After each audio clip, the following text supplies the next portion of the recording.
আমাদের ন্যাড়া পোড়া, কাল আমাদের দোল, পূর্ণিমাতে চাঁদ উঠছে, বল হরি বল। কাল দোল উপলক্ষে আমরা ঘরে অর্গানিক আবির বানিয়ে নিলাম। আমি খুব উৎসুক ছিলাম। আমার পছন্দের রঙগুলোর আবির বানানো হয়েছে।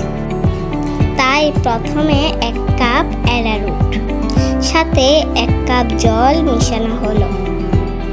এখানে আলতা, লিকুইড নীল, হলুদের গুঁড়ো, পুঁইবিচি ও সবুজ পেস্টেল রং ব্যবহার করা হয়েছে।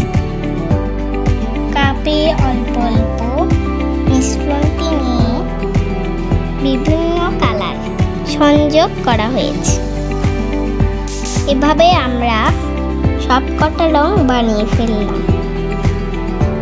রোদে শুকিয়ে নিলে তৈরি আমাদের আবির। সবাইকে দোল উৎসবে অগ্রিম শুভেচ্ছা জানাই। তোমরা সবাই ভালো থেকো, সুস্থ থেকো।